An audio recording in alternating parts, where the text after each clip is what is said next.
دنیا میرے آگے میں ایک مرتبہ پھر آپ کا خیر مقدم۔ بابر ایاز صاحب، نوید قمر صاحب سے بات کی، وہ یہ کہتے ہیں کہ ابھی ذرا ٹائم بھی لگے گا، باقی فیکٹرز بھی بتائے، اپنی پالیسی کے اوپر جس طرح وہ عمل درآمد کریں منشور پہ، پولیٹیکل لیول سطح کے اوپر کافی زیادہ اچیومنٹ دکھائی ہیں، لیکن اگر یہ پرو ورکر پرو پور اگر ان کی ہے، ایک تو انہوں نے اپنے منشور کے اندر لکھا ہوا ہے کہ ہم اس ملک کی جو آئندہ آنے والی نسلیں ان کے اوپر قرضوں کا بوجھ نہیں ڈالیں گے، لیکن ملک کی تاریخ کا میرے خیال میں سب سے بڑا قرضوں کا پروگرام بھی انہوں نے لیا آئی ایم ایف سے، تو ایک تو اس کا کیا فائدہ، دوسرا انفلیشن سے یہ معاملات، اور تیسرا اگر یہ ورکرز کے لیے ہے تو پھر سرکاری ملازمین سے لے کر ہر محنت کش نے اس بجٹ کو ریجیکٹ کیوں کیا کہ وہ کہتے ہیں کہ مہنگائی 200% اور سرکاری ملازمین کی 50% تنخواہ بڑھی۔ دیکھیے، ایک تو بات یہ ہے کہ پہلی تو ہمیں یہ سمجھنا چاہیے کہ جو بجٹ بنتا ہے اور جو اس وقت انہوں نے بنایا ہے، اس میں جب تک کہ کوئی انقلابی تبدیلی جو آپ دیکھنا چاہتے ہیں نا، جو آپ کے دل میں ہے کہ صاحب بالکل ہی پور ہو جائے، وہ ہو ہی نہیں سکتی، اس لیے کہ جو حکمران طبقے ہیں وہ اس قسم کی مالی سپیس جسے کہیں یا پیدا نہیں ہونے دیتے۔ مثال کے طور پر آپ کا جیسے ابھی ہم ویٹ کی بات کر رہے تھے، تو اس ملک کے اندر اس وقت 50% of the G D P, اور یہ آئی ایم ایف کا جو ایک فارمولہ ہے اس کے تحت اسٹڈی ہو چکی ہے کہ وہ جو ہے پیرلل ہے، یعنی ریکارڈ ہی نہیں ہوا۔ تو اب وہ لوگ بھی ٹیکس نہیں دے رہے، 9% جی ڈی پی کا ٹیکس دیا جاتا ہے جو کہ دنیا میں سب سے کم ہے۔ تو ایک تو جب تک کہ ٹیکس کے پیسے نہیں آئیں گے جو کہ لازمی ان لوگوں سے آنے جو امیر لوگ ہیں، تو پھر جو ہے حکومت کیسے آگے کسی غریب کے لیے کچھ کر پائے گی، اور اس لیے نہیں کر پاتی کیونکہ یہ طبقے جو ہیں سارے حکمران طبقے یہ بہت طاقتور ہیں، یہ کسی بھی حکومت نہیں۔ لیکن بابر ایاز صاحب، آپ مجھے ایک بات سمجھائیے، چلے میں اس بات کو مان لیتا ہوں کہ یہ جو طاقتور طبقے ہیں ان کا 1970 سے ہی پاکستان پیپلز پارٹی سے ایک مسئلہ رہا ہے کوئی،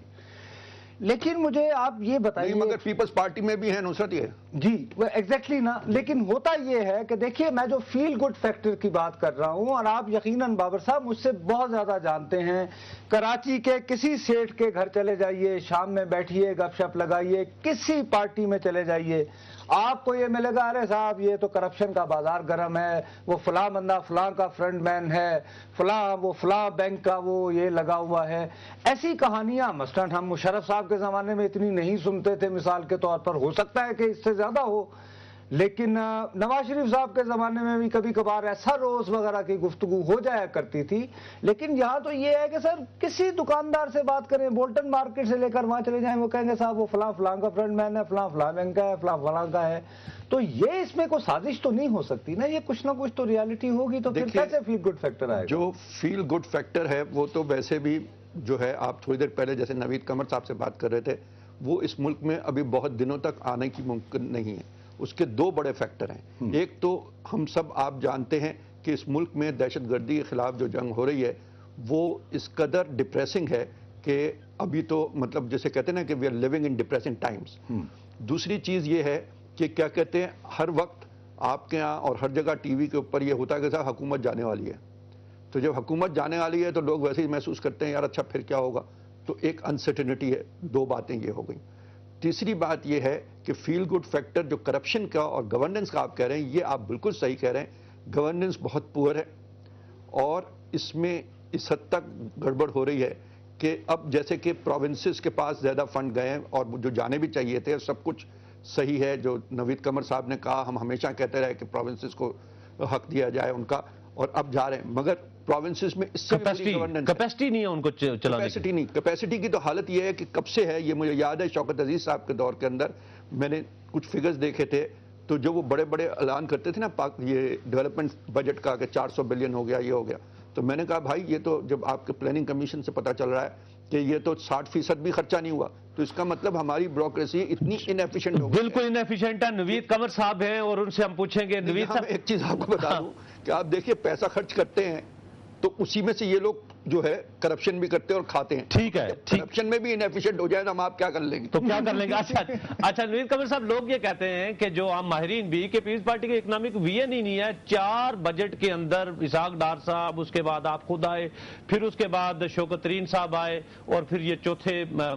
فائنینس منسٹر ہیں عبدالحفیظ شیخ صاحب، ہم تو خود گورنمنٹ جو ہے نا ایک وزیر خزانہ کی تلاش میں ہے کہ جو آ کے مینج کرے چیزوں کو، اگر وہی نہیں مل رہا 3 سالوں میں 4 وزیر خزانہ، تو پھر آگے معاملات اللہ اللہ خیر صلی اللہ ہی ہیں پھر؟ نہیں دیکھیں، پہلی چیز تو یہ کہ اکنامک ویژن جو ہے وہ مینیفیسٹو سے اور پارٹی سے آتا ہے، وہ وزیر خزانہ سے نہیں آتا. تو بڑی پارٹیوں کا تو یہی جو ہے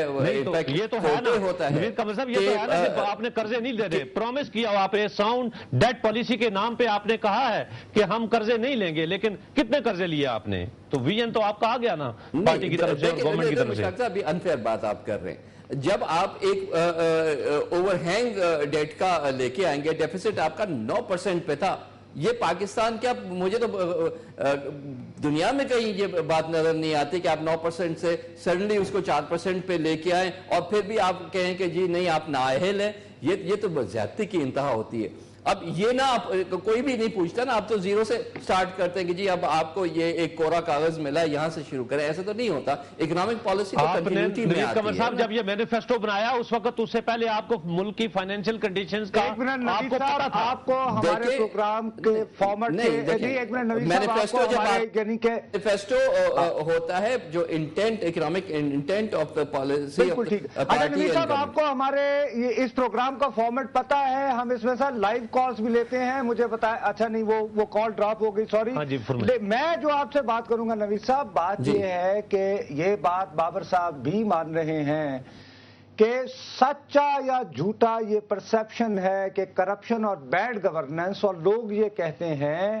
کہ آپ کو مستعار لینے پڑتے ہیں وزیر خزانہ، جو آئی ایم ایف اور باقی عالمی ادارے، کہ یہ جو عالمی ادارے ہیں یا فرینڈز آف پاکستان ہیں، جو ڈونرز ہیں، جو ورلڈ بینک ہے، وہ آئی ایم ایف ہے، وہ یہ کہتے ہیں ہم پاکستان پیپلز پارٹی کے کرپٹ لوگوں پہ، کوٹ ان کوٹ، میں نہیں کہہ رہا ان پہ ریلائی نہیں کر سکتے، ہم اپنا منشی کو بتائیں گے. وہ ان کو کریں. ابھی بابر ستار صاحب سے، بابر ایاز صاحب سے آپ پوچھیں کہ سوری بابر صاحب، یہ پرسیپشن ہے کہ غریب آدمی کے لیے جب پیپلز پارٹی نہیں کچھ کر سکتی، تو پھر ہم دیکھتے ہیں کہ الیکشن میں تو یہ میٹر ہی نہیں کرتا. ابھی 2 بائی الیکشن ہوئے ہیں، اگر عوام کا اعتماد اٹھ جائے تو وہاں سے بھی، اور جنرل الیکشن میں پیپلز پارٹی کا ووٹر تو اس کو ووٹ دیتا رہے گا. پھر وہ یہ پالیسیاں کیوں ٹھیک کرنا ہے جی؟ نہیں دیکھیے، بات یہ ہے کہ میں یہ نہیں سمجھتا کہ غریب عوام میں یہ پرسیپشن ہے کہ پیپلز پارٹی بالکل کچھ نہیں کر سکتی. اصل مسئلہ یہ ہے کہ لوگوں کے پاس چوائسز کوئی زیادہ نہیں ہے. اگر دیکھا جائے تو 2-3 ہی پارٹیز ہیں جو کہ ان میں سے کسی ایک کو ووٹ دینا ہے. اور جب ووٹ دیتے ہیں لوگ، تو آپ جانتے ہیں کہ لوکل سیاست بہت زیادہ اثر رکھتی ہے اس کے اندر، اور یہ ہوتا ہے کہ اس آدمی تک میری پہنچ ہے کہ نہیں جس کو میں ووٹ دینے جا رہا ہوں، اور اس کے ذریعے لوگ کام کرانے جاتے ہیں. اور یہ ہم اور آپ جو کہ رپورٹنگ کر چکے ہیں وہ یہ جانتے ہیں کہ جب ان کے پاس جا کے بیٹھو تو صبح جو اگر ان کے پاس 100 آدمی بیٹھے ہوں تو 80 آدمی غلط کام ہی لے کے آئے ہوئے ہوتے ہیں، ٹھیک کام نہیں لے کے آئے ہوئے ہوتے ہیں. تو اس لیے لوگوں کے نزدیک کرپشن اتنا بڑا ایشو. جی بابر صاحب، 1 منٹ، میں بات نوید صاحب سے میں کرنا چاہتا ہوں کہ سر یہاں پہ جنرل پرسیپشن یہ ہے کہ آپ جن مالیاتی اداروں سے، ڈونر سے، فرینڈز آف پاکستان پہ جن سے پیسے لیتے ہیں یا مدد مانگتے ہیں، وہ یہ کہتے ہیں جی ہاں ہم مدد تو دیں گے لیکن منشی اپنے بٹھائیں گے. اس لیے وزیر خزانہ جو ہے آئی ایم ایف اور ورلڈ بینک کی کلیئرنس کے بعد آتے ہیں. آپ کی جماعت انہیں تھرو نہیں کرتی ہے. نہیں دیکھیں، پہلی بات تو یہ ہے کہ ظاہر ہے کسی ملک کو بھی باہر قرضوں کے لیے نہیں جانا چاہیے ان این آئیڈیل ایٹماسفیئر. اور جب آپ کو مجبوری میں جانا پڑتا ہے تو جن کے ساتھ، جس بینک کے ساتھ بھی، اور یہ تو normal day to day business میں بھی ہوتا ہے کہ اگر آپ بینک سے قرضہ لیں گے تو بینک آپ سے اتنے حد تک تو سارا اپنا منشی تو نہیں بھیج دے گا نا بینک. نہیں منشی تو نہیں، تو ان کا جو ہے وہ ایک جو ہے واچ ضرور رکھتے ہیں. آپ اگر ہمارے فائنانس منسٹر اس کو منشی کہہ رہے ہیں تو یہ تو زیادہ کر رہے ہیں نا، لیکن ان کے ساتھ ایک لیزون انٹریکشن ضرور ہوتا ہے. فائنانس منسٹر تو وہ ریفلیکٹ کرتا ہے جو کہ گورنمنٹ کی یا پارٹی کی ایک پالیسی ہوتی ہے. لیکن آئیڈیلسٹکلی جتنی چیزیں جو کچھ بھی ہونی چاہیے وہ تو آپ تب کر سکتے ہیں جب آپ کے پاس ایک سٹیبل اکنامک سسٹم ہو، اور اسی کی جدوجہد جو ہے وہ ڈے 1 سے جاری ہے. جی بابر صاحب، آپ کو یہ لگ رہا ہے کہ یہ سٹیبل اکنامک سسٹم کے لیے ٹرائی کر رہے ہیں جینوئنلی؟ وہ آپ کو ول کہیں نظر آ رہی ہے؟ مثلا اس بجٹ میں آپ کو 1-2 چیزیں بتا سکتے ہیں کہ جس سے نظر آئے کہ ہاں ہے؟ نہیں دیکھیے، وہ تو ہے کچھ حد تک، کیونکہ میں سمجھتا ہوں کہ حکومت کی ضرورت بھی ہوتی ہے، کیونکہ اگر ہم نے اپنی حکومت چلانی ہے اور ایک طرح سے پیسے جو ہیں ان کے پاس وہ تھوڑے سے محدود ہیں، تو اس کے اندر کچھ نہ کچھ کرنے کی ضرورت تو ہوتی ہے. مگر جیسے میں پہلے کہہ رہا تھا کہ اس میں جو گنجائش پیدا کی جا سکتی ہے کہ جس کے ذریعے یہ سٹیبلٹی تو ایک چیز ہے نا کہ جو لانا جس میں مانیٹری پالیسی آ جاتی ہے اور انفلیشن کو آپ مانیٹری پالیسی سے کنٹرول کرتے ہیں, یعنی یہ کہ آپ فراوانی روپے کو کم کر کے اور جو ہے افراط زر کو کنٹرول کریں. جی کنٹرول کر کے, اور یہاں سے ہی دوبارہ سٹارٹ کریں. ناظرین وقت ہو ایک بریک کا, بریک کے بعد پھر آپ کی خدمت میں حاضر ہوں گے.